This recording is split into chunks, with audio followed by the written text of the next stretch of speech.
we'd like to recognize our special guests and past Hall of Fame and Hall of Honors recipients in attendance today. Please hold your applause until all have been introduced. Thank you. Hall of Famers, John D'Angelo, Nabi Lewandowski, who is also a member of the Hall of Honors, Ray Hudiak, Paul Risco, Pat Emmerich, my second favorite Bearcat, Coach Tony Russ, Cardell Parker, Al Hodakovic, Jim Lasher.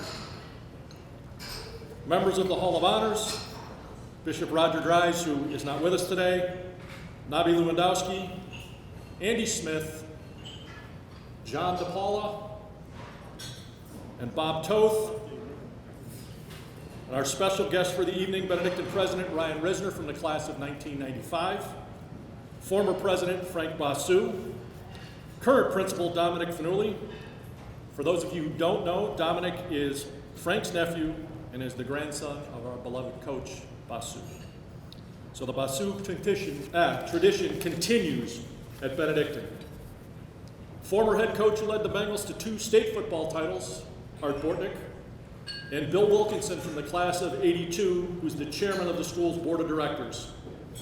Hope I haven't missed anybody. How about a nice round of applause?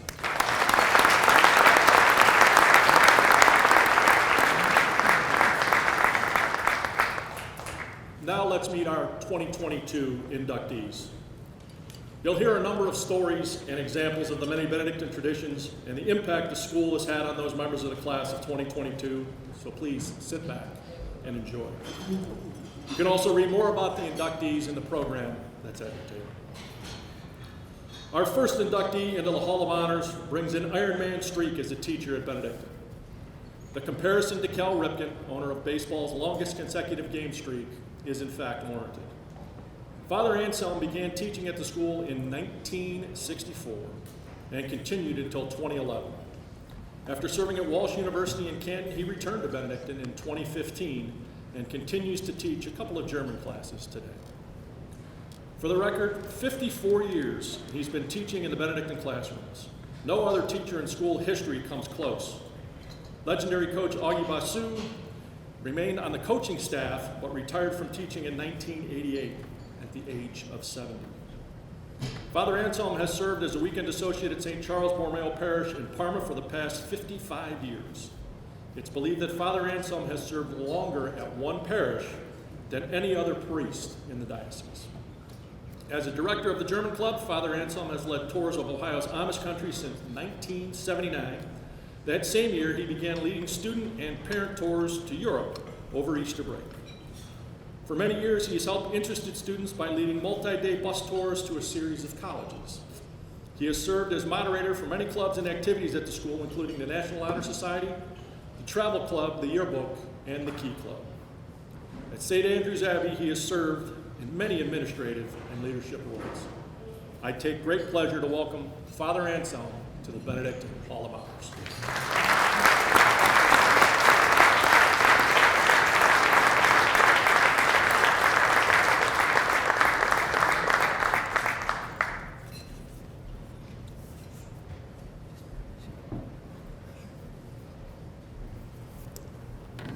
Okay, thank you very much for the introduction. I feel honored but also humbled when I think of all the others who have appeared in the Hall of Honors, doctors, lawyers, successful businessmen. You know, and what am I? I've just been a teacher for a long time. Nothing really special. Something that I've always wanted to do.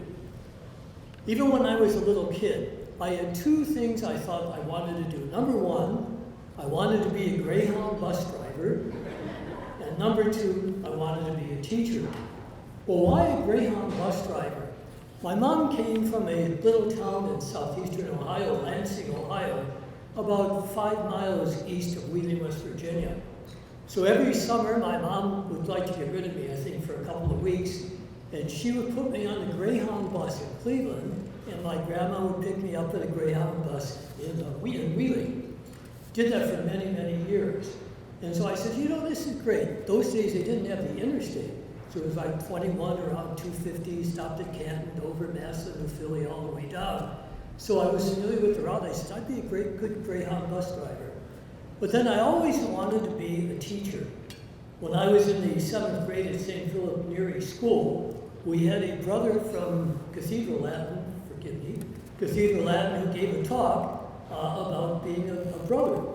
And he said they taught, they spent their life together, they prayed together, they ate together. And I said, that's what I want to be. I want to be a teaching brother. Well, in the meantime, we moved, this is the rainy season for me, we moved to Garfield Heights, and I was in the 8th grade at St. Therese. And Sister Euphrasia was the principal. And Sister Euphrasia says, well, take the test at Benedictine and take the test at Latin. Well, Sister Euphrasia got a copy of the entrance test to Benedictine, and so she prepped us. So 8 of us in St. Therese won scholarships to Benedictine that year. So this was great, and my parents said, it's wonderful. Tuition at that time was $250 back in 1954. It was a lot of money. And my parents said, well, great, you get free tuition. I said, I don't want to go to Benedictine. I want to go to Cathedral Latin. Sister Euphrasia calls up my parents. Make him go to Benedictine. $250 is a lot of money. So I went to Benedictine. First year, it was tough. Those of you who are graduates, I had the tough teachers. Father James for theology, Father Raphael for biology, Father Donald for Latin. It was a rough year. I'm lucky I made it through that year. But anyway, after that year, I liked it. And so senior year, 2 of my friends says they were thinking of joining the Abbey. And I said, well, that's great. I'd like to be a brother, a teaching brother. And the abbot at that time, well, the policy was brothers did not teach, only priests could teach. And I said, well, gee, I'm more of an introvert than an extrovert, believe it or not, my students. So I said, I couldn't be a priest. How can I get up and preach, like that? He said, well, if you want to teach, you have to be a priest. So I says, well, I'll give it a try. So they sent me up to St. John's in Minnesota, St. John's University for 2 years. Came back to the Abbey, made my novitiate, went back to St. John's for 1 year. And the Borromeo was opening up at the time. So Abbot Theodore of Happy Memory says, Brother Anselm, you're going to go to Borromeo for your senior year of college. I said, but Father Abbot, I said I was getting a major in philosophy, a minor in German, and a minor in education. Borromeo didn't have any of that. In those days, when the abbots spoke, you jump. I went to Borromeo, so I graduated from Borromeo. So then the school year was starting, and one of the priests was having a hard time. So Abbot Theodore calls me into his office, and he said, when you get back from school at Borromeo, I need you to teach a senior English class. I said, Father Abbot, I don't have any background in Shakespeare. How can I teach senior English? He said, you're teaching senior English. Well, anyway, Father Andrew was a good guy. And I said, Father Andrew, you're teaching a freshman theology class, and you have a background in English. Could we switch? Could you take the English class, and I'll take the freshman theology? So I took it. I come back from the seminary and come back and I teach a 9th period theology class. In those days, we had like 45 in a class. So at the end of theology, or philosophy, theology, I come back. So 4 years of the seminary, I went to St. Pascal's, the Blessed Sacrament Fathers had a seminary there, did my theology there. I come back and I teach, and I loved it. I loved it. And so I guess this is where God wanted me, because 50-some years later, I am still teaching. My goal is to teach until I'm 92. God willing, and they still want me, but I'd like to teach until I'm 92. Some of my illustrious students, I had Father Gary, Abbot Gary, was in my freshman theology class many years ago. He still remembers. There you go. God acts and man reacts. So thank you very much. Thank you, Lord, for the health you've given me, for the many blessings you've given me over these years.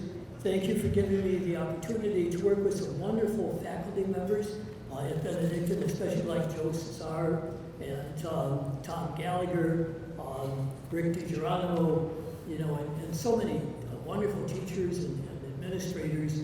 God has been very good to me. And so I thank him for that. I thank you for being here tonight. Please know you're in my prayers, and God bless you. God love you.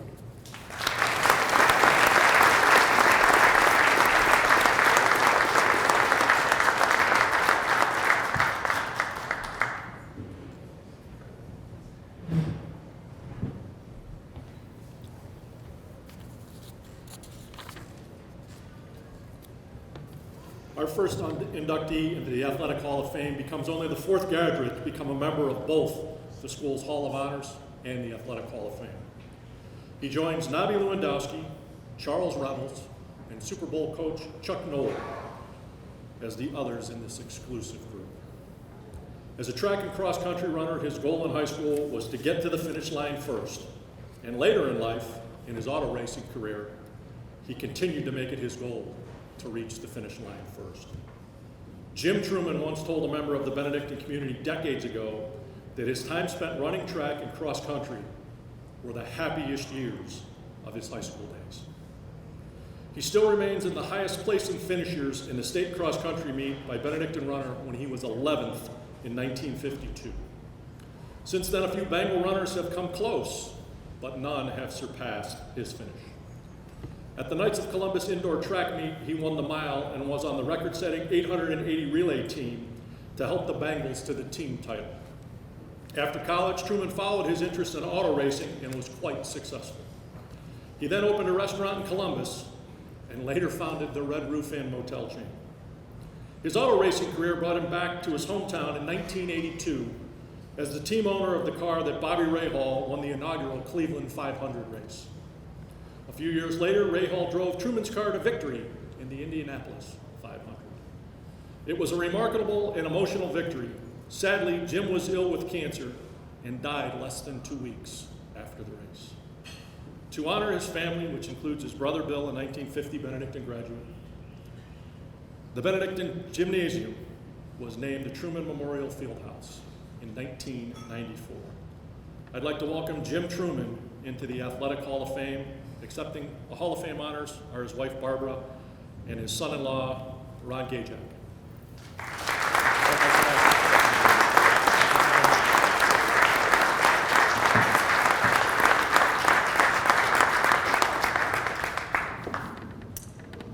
I've made it a point in my life never to speak for others, but unfortunately on this occasion I must.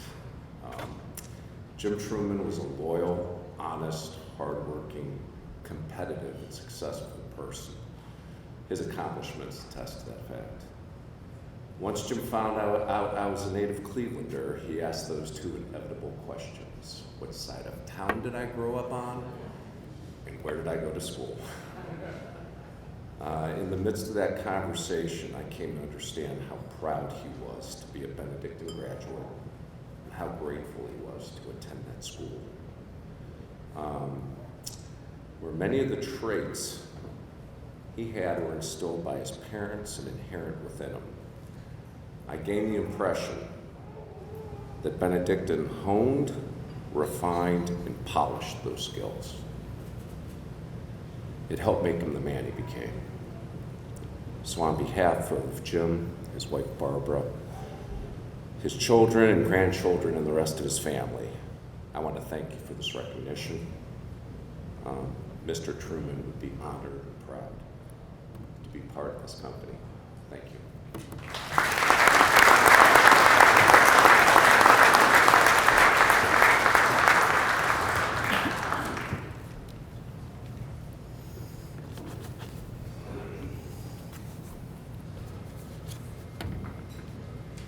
It would be fair to describe our next inductee as this era's Aaron Judge, baseball's home run king.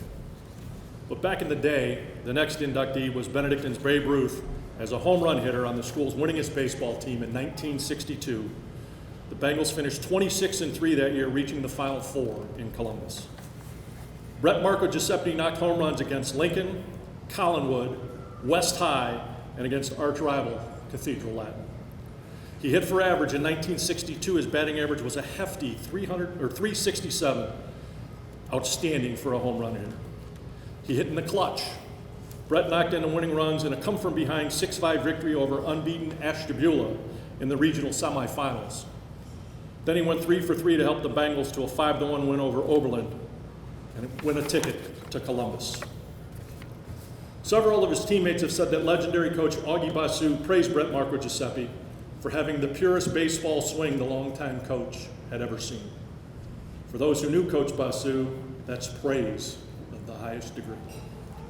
That compliment alone was probably enough for him to gain entry into the Benedictine Hall of Fame. He earned all scholastic recognition and played in the annual Cuyahoga County East-West All-Star doubleheader. And it's no surprise that he earned All-Ohio honors that season. Mostly known for his football prowess, Brett was an outstanding football player as an All-East Senate tackle on the Bengals' 9-2-0 season in 1962. That year, Benedictine won the East Senate title. We'd like to welcome Brett Marco Giuseppe into the Benedictine Athletic Hall of Fame.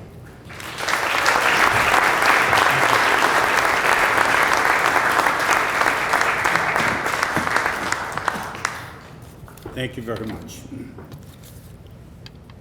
To receive an award from something you loved is the greatest honor someone can have. But I would be remiss if I didn't tell you that I wish there were two people here to share this with me. One and foremost was my brother Joe. 66 graduate, outstanding athlete in his own right. But I'm sure he's looking down on us today. The second was Coach Augie Basu. He was my mentor in life and taught me the X's and O's of anything I learned at Benedictine. He prepared me for the challenges that I would meet on the athletic field. Playing for Benedictine, those challenges usually came in large venues. Let me explain. My sophomore year, I made the varsity baseball and football team. In football, I was running second team, defensive end and offensive end, and I was the wedge buster on all the kickoffs. In baseball, I was a starting right fielder and hit cleanup. In those days, the big league to be in was the Senate, East and West Senate. The East Senate consisting of powerhouses such as Benedictine, Cathedral Latin, Collinwood, Glenville, to name a few. And the West Senate was St. Ignatius, Holy Name when they were on Broadway, John Marshall, South High. At the end of our sophomore year, we were tied for first place in the East Senate. Benedictine, Cathedral Latin, and Collinwood. Had to be a playoff game. It was a Wednesday afternoon. Played at John Adams Field. Now let me tell you about John Adams Field. Blue collar area, surrounded by homes, single, double family houses. Third quarter, our defensive end got injured. Coach Basu told me to get in. I did go in, and they called timeout. And it wasn't because they were afraid, believe me. I assessed the situation. I looked and I seen who I was going to play over. Well, there he was, took his helmet off. He had a 3 or 4 day old dark beard. He had no hair. He looked like a grown man. I just turned 15. My birthday's the end of October. So then I looked at the situation. It was absolutely awesome, the event. The stands were packed. They were 4 deep around the field, and the houses I mentioned to you, they were filled on the porches and on the roofs to watch a game. Wednesday afternoon. Awesome. We went on to beat Collinwood, played Cathedral Latin, beat them also, went to play in a charity game, which was the big game then, Thanksgiving Day, and played in front of about 45, 50,000 people. But looking back at my years at Benedictine, Benedictine gave me the opportunity to face challenges on large venues. But they also gave anybody an opportunity because they prepared anybody who went there the opportunity to face challenges. They taught them well. The camaraderie was incredible. But for me, one of the most important things I learned was the meaning of Men of Benedictine. Thank you.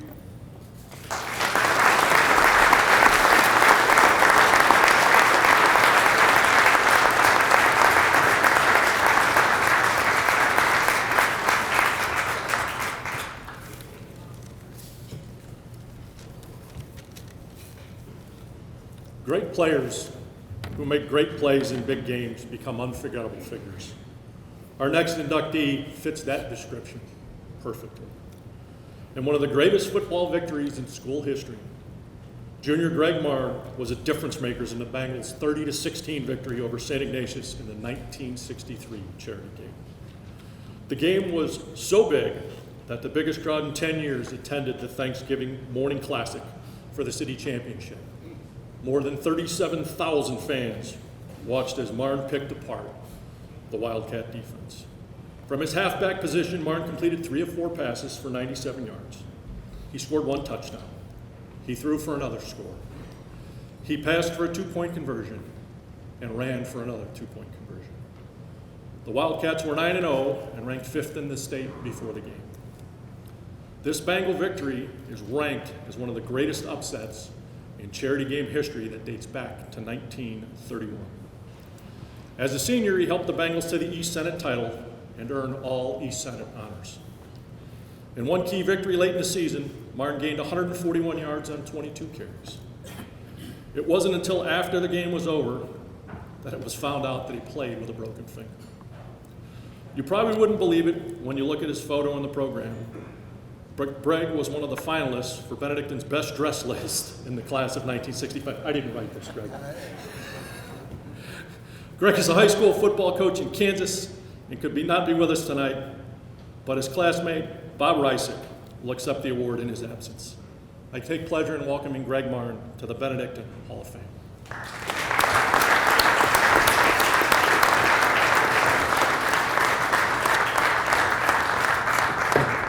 Thank you. Unfortunately, Greg couldn't be here tonight, but I am honored to accept this award on his behalf. I will say, and he left me a little script here to read for you. Greg was a very humble, soft-spoken, and great classmate. And he deserves getting this type of recognition. So let me read his prepared notes here. I would like to thank the Hall of Fame committee for my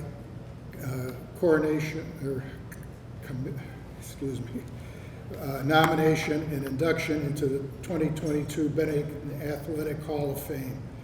This honor is full of pride, humility, and gratitude. I want to thank the Benedictine community for keeping the memories of the past alive.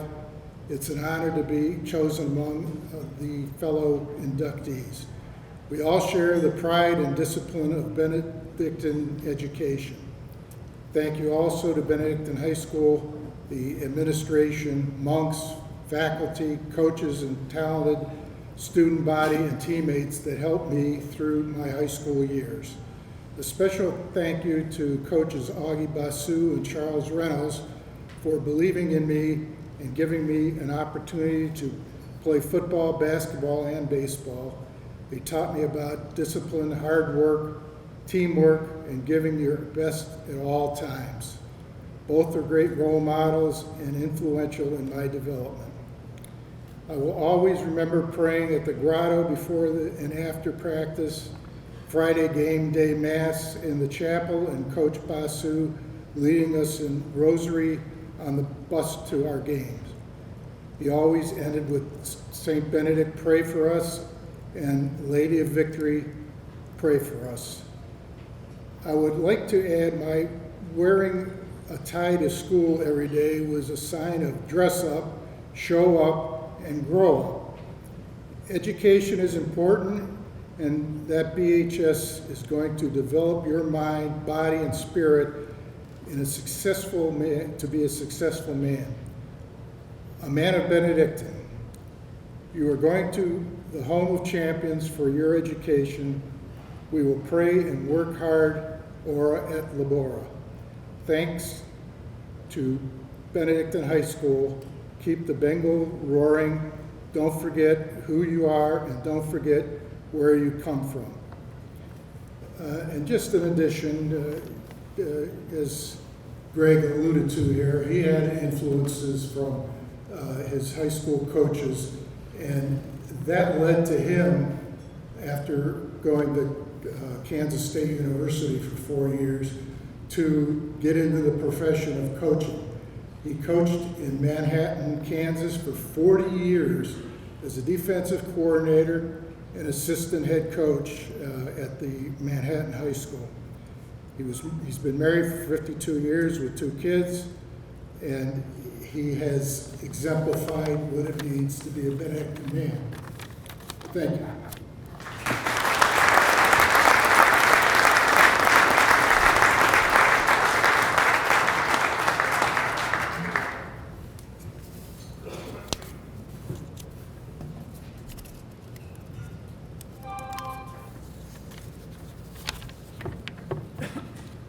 There are 2 indelible images that remain with Bengal fans years later for our next inductee. The 1987 plain dealer photo of Ron Grossell leaping over the line of scrimmage at the goal line. It was so perfectly timed that Ron was completely parallel to the ground and well above the mass of humanity below him as he scored a touchdown in a playoff victory against Ashland. The other memorable image was in a losing cause, but nonetheless everlasting. In 1985, as a sophomore, he did what he could to help the Bengals against arch rival, St. Ignatius. Late in the game, he took a kickoff at the 10-yard line and began upfield. He did not stop running until he crossed the goal line, and not any St. Ignatius player laid a finger on him. What made this return so remarkable? Early in the return, he ran out of his shoe and finished the run with his slop flopping around. It reminded me of Keith Byers in 1985 against Illinois at homecoming. That was one of his memorable 28 career touchdowns to make him the 3rd leading scorer in school history when he graduated. He set a school record by rushing for 252 yards in one game, and once carried the ball a personal best 42 times in a snowy playoff game. He won the most prestigious honor given to a senior football player, the Father Florian Memorial Sportsmanship Award, which goes to the player who exhibits leadership on and off the field and always put the good of the team ahead of his own glory. Grossell was a 2-time All-Independent running back, a plain dealer All-Scholastic choice in both football and baseball. I'm happy to welcome Ron Grossell to the Benedictine Athletic Hall of Fame.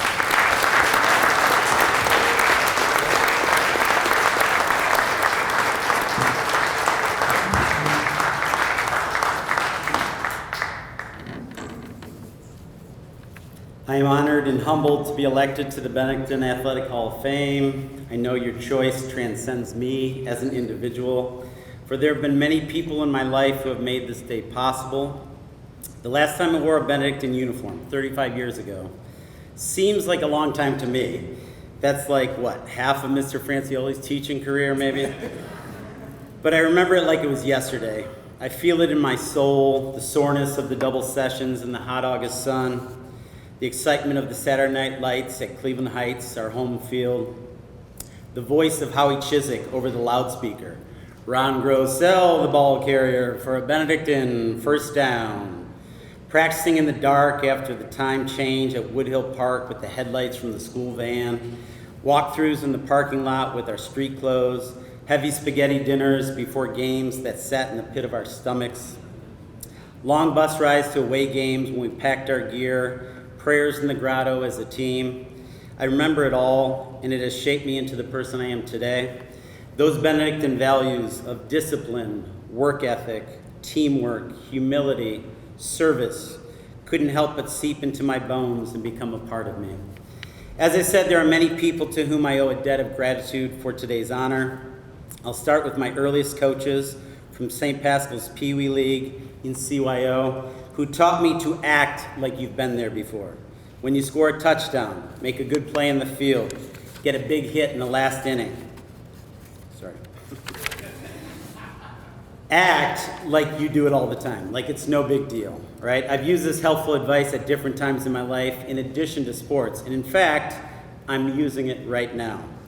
Yes, I've given several Hall of Fame speeches in my life before, no problem. I'm grateful for my brothers Gary, class of 81, and Dennis, 84, who took their jobs as older brothers seriously by allowing me as a youngster to play sports with them and toughening me up in the process. They taught me what it meant to be a Bengal long before I entered high school. Gary would take me to Benedictine to lift in the summers when I was like 10 years old. I'm not sure where Den was at that time. But that's when I first met Mr. Russ. I was doing some chin-ups one morning while Coach Russ was holding a paddle, pretending to swing it at me on my way down from the bar. I thought, yes, sign me up for more of this. I saw every one of the Benedictine football games in 1980 and 81 when we won back-to-back state championships. Just a quick story from 1980. Gary, my brother, was playing wide receiver. Jim Lasher was the quarterback. And my brother was wide open downfield on a certain play, but Lash didn't throw him the ball. And Gary asked him in the huddle, like, why didn't you throw it to me? And Lash said, I can't throw that far. My favorite player from that team, 1980, was tailback Kevin Richardson. But really, I wanted to be just like my brothers. Dennis, who had the best hands in our family, but broke his leg and missed his senior year, wore number 42 as a Bengal, and joked that they gave me 24 as a number for varsity football so that I would have the opposite of experience that he did. I want to thank my mom and dad for giving me the love and support I needed to succeed. After games, my dad was never critical of how we played as a team, and he'd always tell me I played a good game, even when that wasn't always the case. I would also like to acknowledge my sisters who are here tonight, Lisa, Monica, Colleen, and Katie, my oldest brother, Chuck, who cheered me on in my high school career, followed my teams over the years from near and far. Additionally, I owe everything to my wife, Bonnie, and my daughters, Brett, Grace, Claire, and Drew, who are all good athletes in their own right, for loving me unconditionally, putting up with me over the years, and having to hear the same old stories about Dad's glory days.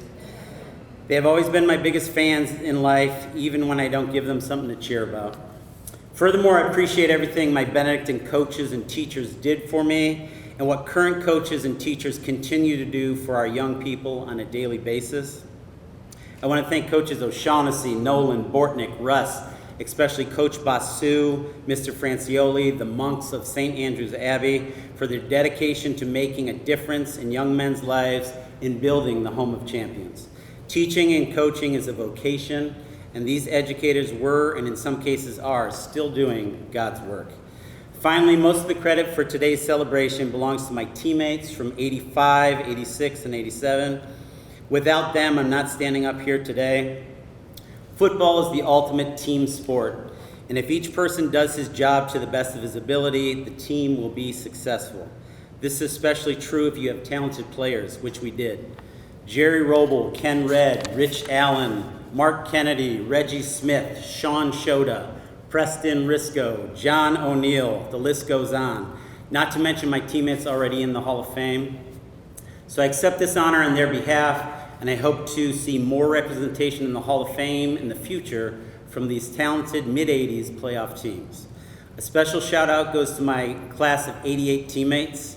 It was this team out of the 3 years that I played that was the smallest, the slowest, the least experienced, with seniors starting for the first time in their careers, an offensive line that may have averaged 185 pounds as opposed to 230 the year before.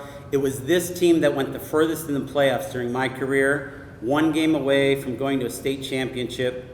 We wanted to win one more for Coach so badly, and it is of this team I am most proud. Those Benedictine years were truly some of the best of my life, and I want to thank the Alumni Association, the Hall of Fame Committee, and members of the audience for indulging me today and giving me the opportunity to reflect on those fond memories and to share some of them with you. I wouldn't change any of it, even if I could. Thank you.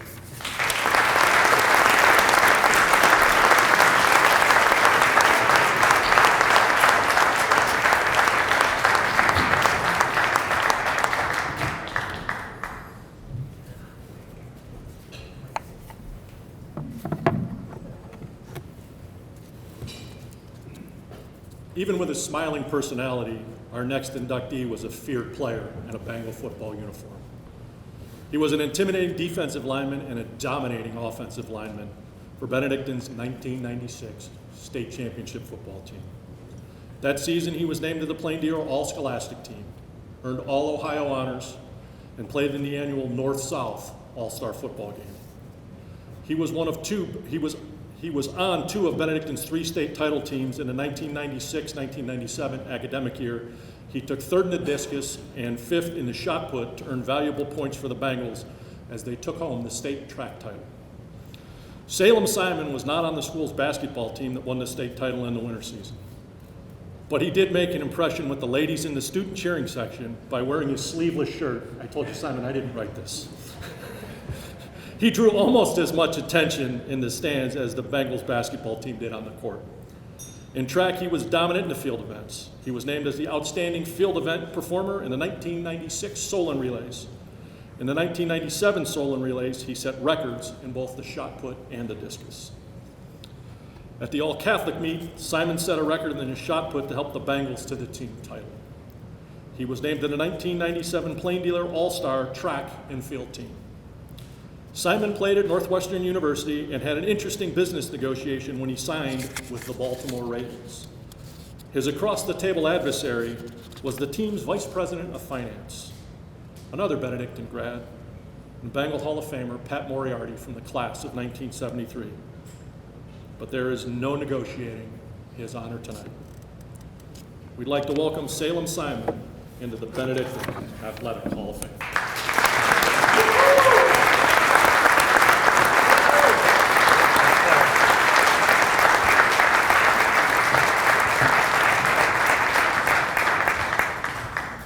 Good afternoon, everyone.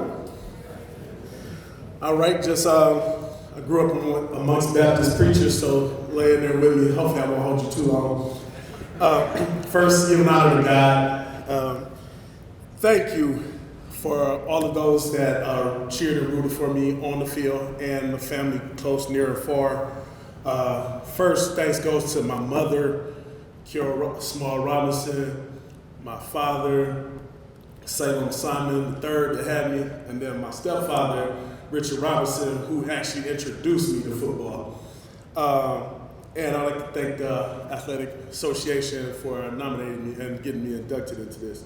But I'd like to also thank my coach, Bruce Coffey, whose multiple sons went to Benedictine, who has multiple Hall of Famers of Benedictine, that coached me at Kirk and told me that I could play this game.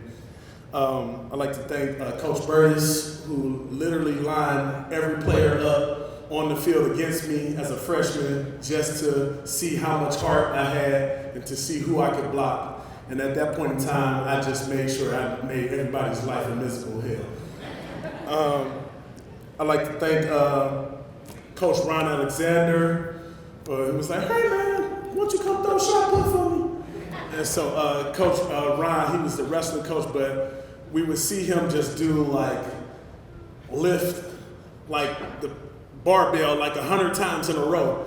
And I'm like, this guy's kind of crazy. But I came to basically know the love of Benedictine and the people around it from Coach Al giving me rides home, making sure that I got home after we lifted. And then I just became focused, just trying to beat seniors like Joe Zelenka in the shot put as a freshman, just knowing that I'm going to take this up. And I just used to look at the signs of whatever the numbers were on the board, I got to beat them.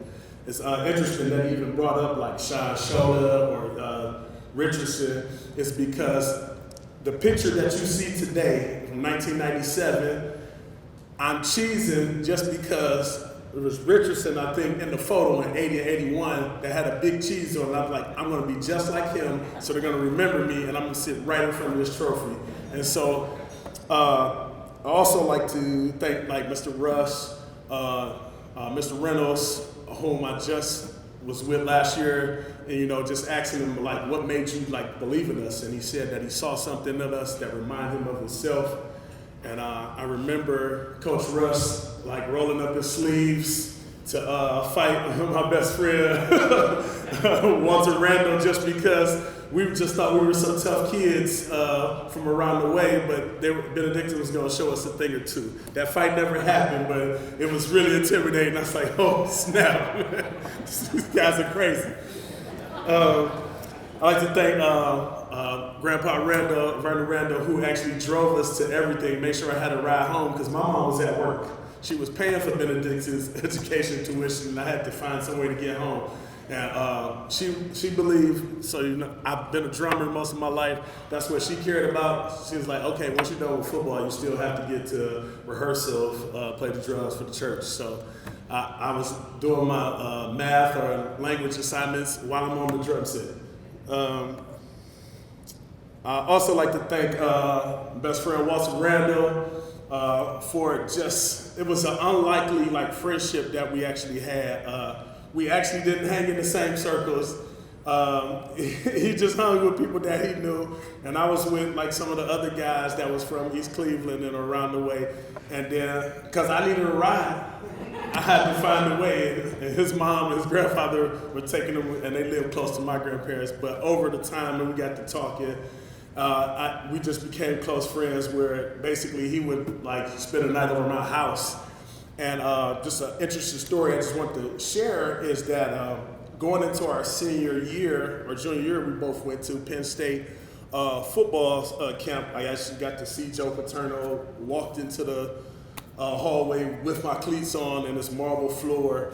And Walter got approached by some other coaches from another school to hey, you're not playing tailback there. Hey, you run a 4.4, you're awesome. You can come to school with us. And he had already went to camp with me, and I said, man, that can't happen. I said, I guarantee you, I don't know where this face, I guarantee you, if you just come play this next year, we're gonna win states and we're gonna do it big. The verse that I always remember my mom talked about was Hebrews 11:1. Now faith is the substance of things hoped for, the evidence of things not seen.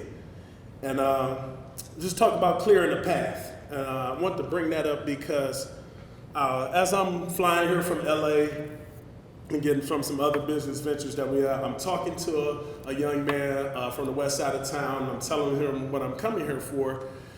And I was like, I'm coming to get inducted to the Hall of Fame, but I wish my mom and dad were here. And then he said something that's quite poignant that I want to bring to you today. He said, they already saw it. They already saw it in you. They put it in you.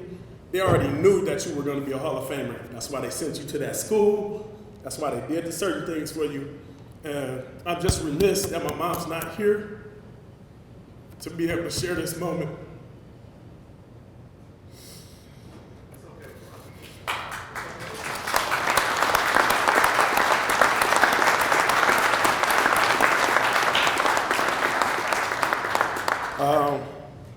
To my wife, Danielle, she saw things in me.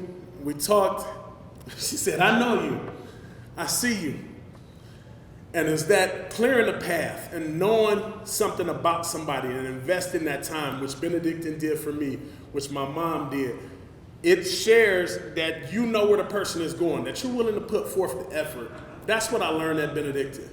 When you believe in something, you take your heart, your mind, your soul. That's what they taught us about. The total man. That's what they were talking about. We want to make sure we were good in school, that we learned something, that we played sports, that we knew that we're going to risk something in order to get something that we want and gain. It's just meeting my wife. It just introduced me to a whole new world and a journey. And her seeing things in me, even as being older, it kind of brought a refreshing memory. I just want to be able to thank you guys, thank her for just seeing that in me, and just want to make sure that you guys all check out the film that she's actually directed and we both produce. It's called Control, and it's coming out next week. So I just want my family to be involved and a part of this. So I appreciate you guys for inducting me. I appreciate the time and the hours and hours that I spent at Benedictine, just trying to actually be one of those guys that had his picture on the wall. I literally looked at it every day to see I need my face on the wall. They need to know me. I need records in the book. Otherwise, nobody knows who you are. And I just thank you for this moment that you made a day come true that I didn't know was going to happen, but saw it happen. And my mom, my dad, and everybody that knew it, that believed in me, saw this happening, that my name will forever live in the Hall of Fame of Benedictine, and I appreciate you.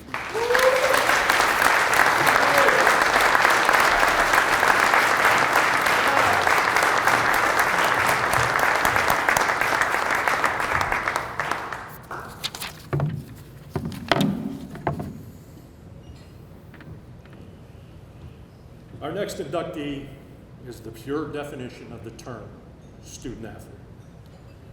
He was the class salutatorian at Benedictine. He was a finalist for the highest senior award at the school, Mr. Benedictine. In college, he earned All-American honors. Oh yeah, he could play a little basketball too. He would come to school early to practice in the empty gymnasium to get in some extra shots and work on his skills, and it paid off. Chris Leanza graduated as the third leading scorer in Benedictine basketball history when his career ended in 1999. He helped the Bengals to back-to-back state titles in 1997 and 1998. As a sophomore in 97, Leanza scored 16 points in the state title game to help the Bengals overcome a 10-point fourth quarter deficit to win the title. Chris became the fifth player in school history to surpass the 1,000-point mark. He had a career-best scoring night when he pumped in 43 points in a win against Euclid. In an overtime game with St. Ignatius, Leanza scored 9 points in overtime to give the Bengals the victory. He attended Yale University, where he became the 18th player to reach 1,000 points. He was a two-time All-Ivy League selection and earned academic All-Ivy League honors. Chris was a two-time captain and helped the team to its first postseason victory in the basketball program. He was such a popular figure on campus that the president of Yale once wore Leanza's jersey to a basketball game. He kept the Yale career when he was named the winner of the prestigious William Neely Mallory Award, which goes to the top male student athlete. I take great pride to welcome Chris Leanza into the Benedictine Athletic Hall of Fame.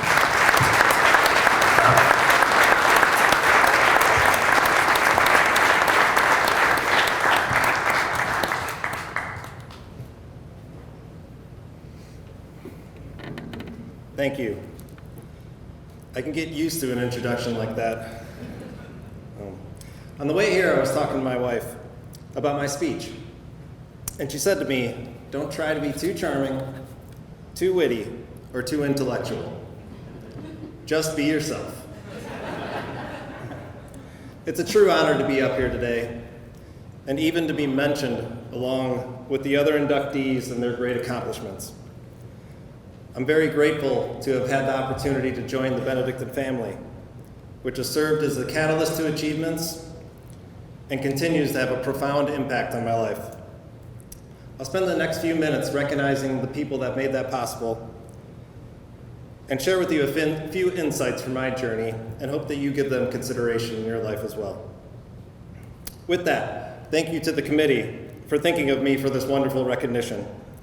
I hope I have made and will continue to make the Benedictine family proud.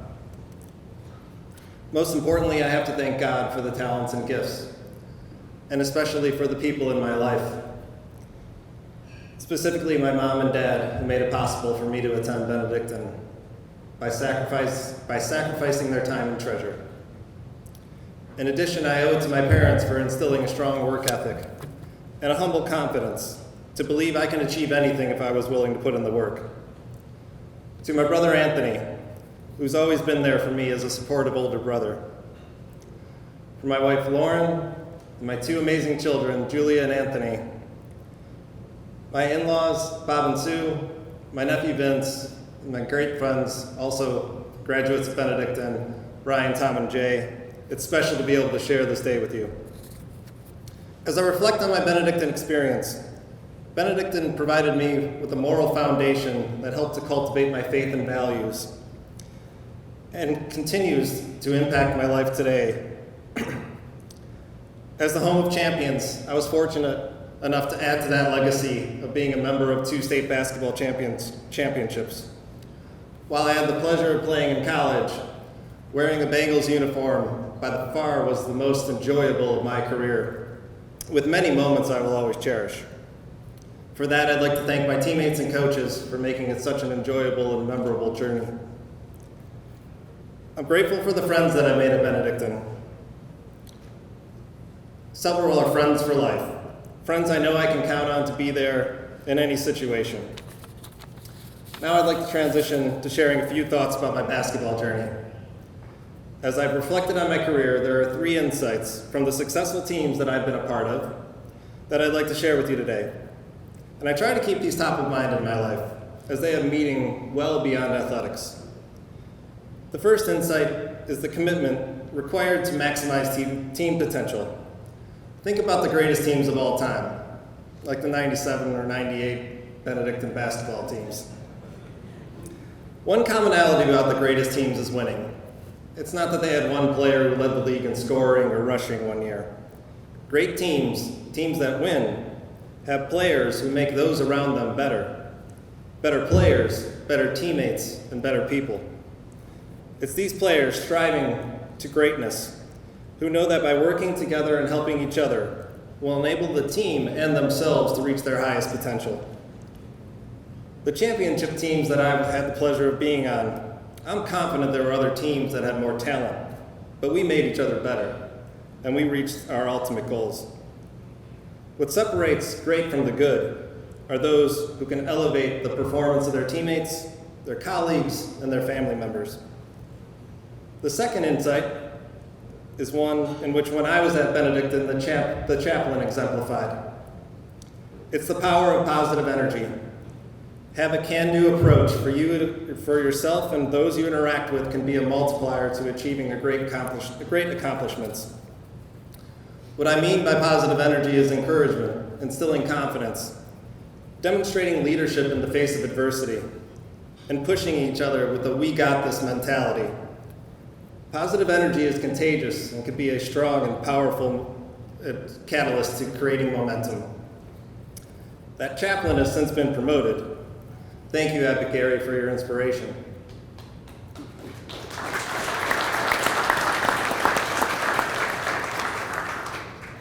The third insight is play every second like it's your last, because at some point, sooner or later, it will be. Think about what you want your legacy to be and show up as that person every chance you get. Someone who's willing to hustle on every play, dive on the floor for a loose ball, or more importantly in life, someone who extends a helping hand to those in need, someone who thanks those for whom they are grateful, someone who shows your loved ones that you care so much every chance you get. Make the most of the opportunities and gifts that God has given you. I do not pretend that these insights are novel, but what I know is that they are far too often easily dismissed and forgotten. I hope you find some inspiration in the lessons I've shared, and I invite you to demonstrate greatness by elevating those around you. Be a positive force with a can-do mentality, and act with a sense of urgency to make the most of your opportunities. Now, before the music starts playing to usher me away from the podium, let me leave with a congratulations to the other inductees, and again, thanking those who made this moment possible. Thank you.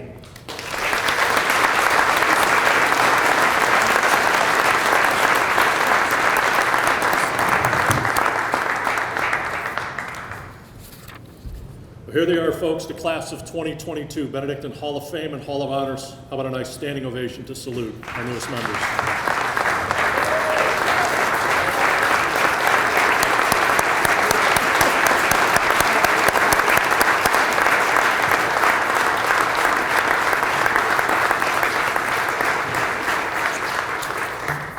Before I introduce our president, Wally, I'm going to go off script for about 30 seconds here real quick. First, it's been brought to my attention that we were mentioning Hall of Famers who are in attendance today that we missed one. And I can't believe that I missed this gentleman because I was classmates with his son, Eddie, who was our Mr. Benedictine from the class of 1954, Chuck St. John.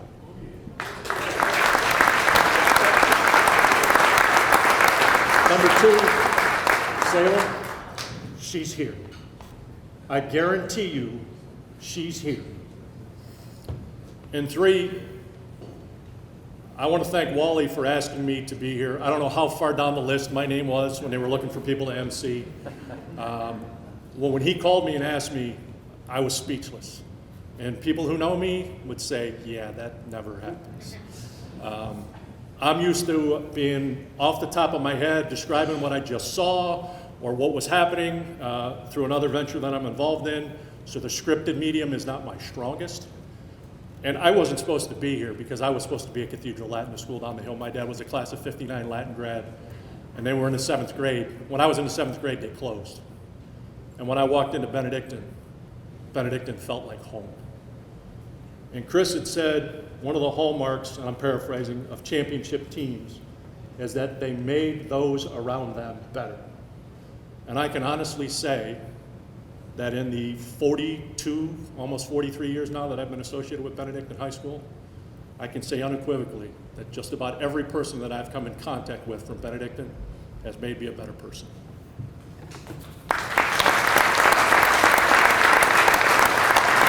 So now I'd like to introduce Benedictine President Ryan Risner from the class of 1995 for a few remarks.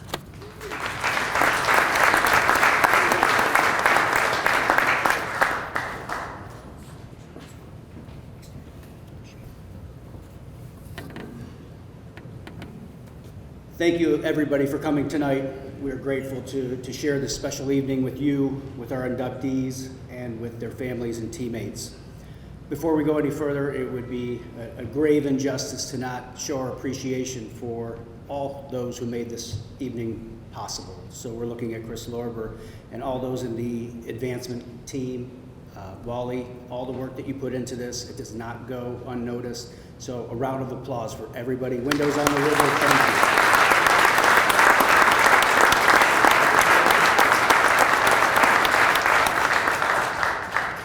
Gentlemen, congratulations to all of you, all of our inductees. What a great event to be able to come together and share all of your accomplishments. It's truly impressive.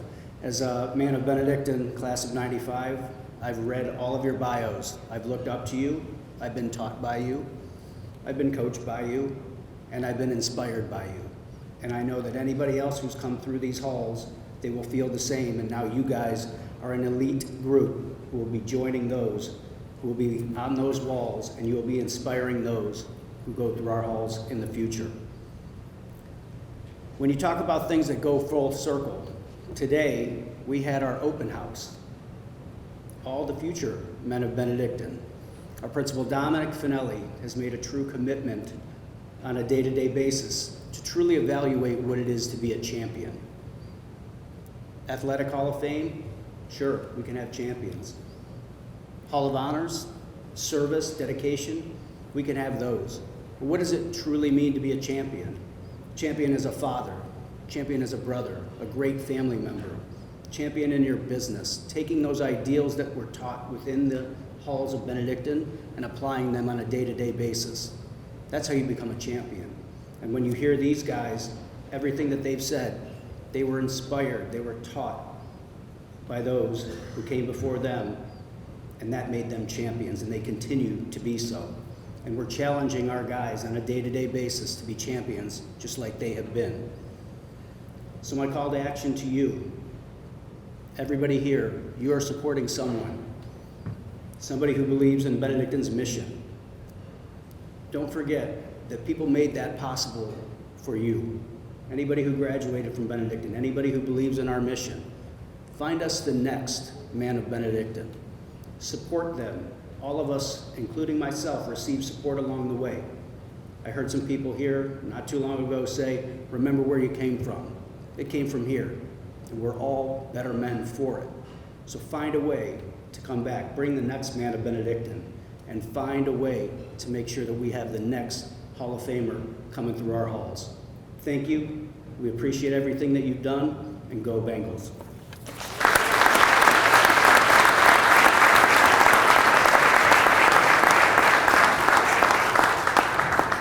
I'd like to ask Abbot Gary Hoover from the class of 1974 to lead us in the closing prayer.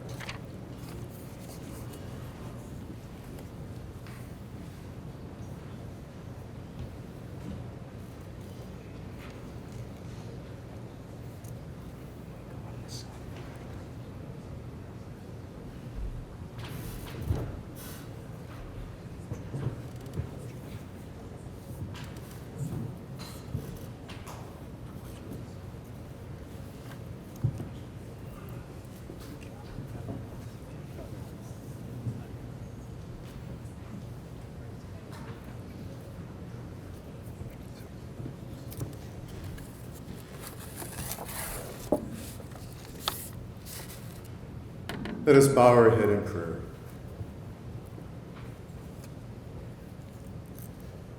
In the name of the Father, and of the Son, and of the Holy Spirit. Truly, Lord, today is a day of celebration. We celebrate the lives and accomplishments of our 7 inductees and their God-given gifts, which in their own unique way they have shared and continue to share with all of us. All loving God, you are ever gracious and bountiful, pouring out your graces and gifts upon us.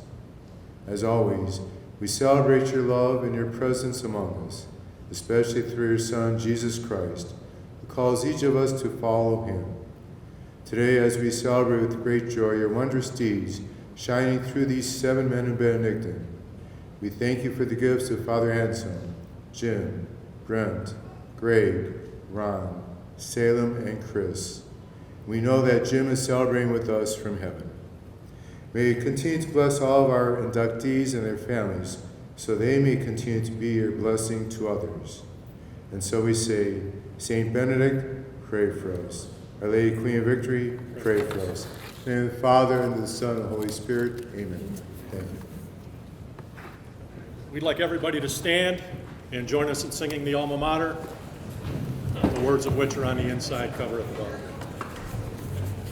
Come on, Riz. We're ready. All hail Benedictine, our dear old white and blue. We pledge our loyalty, all your sons so true, your cherished traditions we tenderly review. We give Alma Mater our hearts to you.